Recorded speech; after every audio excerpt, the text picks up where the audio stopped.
આજે આપણે ખેડૂતોનો અવાજ ફેસબુક પેજના માધ્યમથી પ્રગતિશીલ ખેડૂત એવા ફૈઝુલભાઈની વાડીએ આવ્યા છીએ, જેને મગફળીનું વાવેતર કરેલ છે.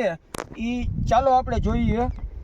આ એક મગફળીનું શાનદાર વાવેતર કરેલ છે અને મગફળી પણ એટલી બધી વ્યવસ્થિત દેખાઈ રહી છે કે આપણે કલ્પનામાં ન વિચાર્યું હોય એવી મગફળી આ ટેમ્પરેચરની અંદર છે. તો આપણે ફૈઝુલભાઈથી વાત કરીએ કે એને આ મગફળી માટે કેવી રીતે આ મગફળીનું વાવેતર કર્યું છે.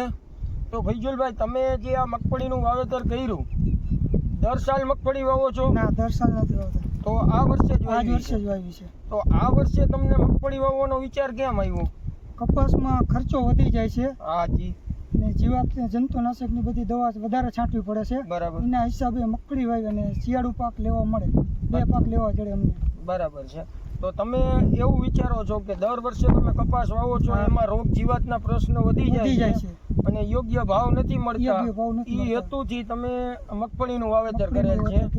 અને મગફળી નીકળ્યા પછી તમે શિયાળુ પાક કરશો? શિયાળુ પાક. બરાબર. શિયાળુ પાકમાં શું વાવશો?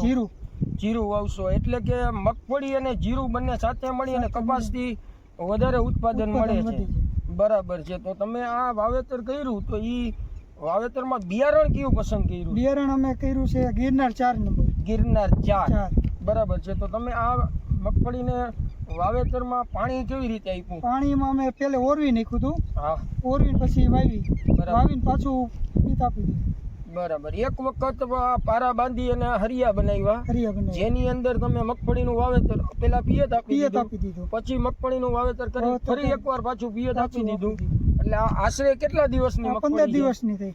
બહુ સારી છે મગફળી. 15 દિવસમાં બહુ સારી કહેવાય. તો હવે આવનારા દિવસોમાં જોવું રહ્યું, ફરીવાર આપણે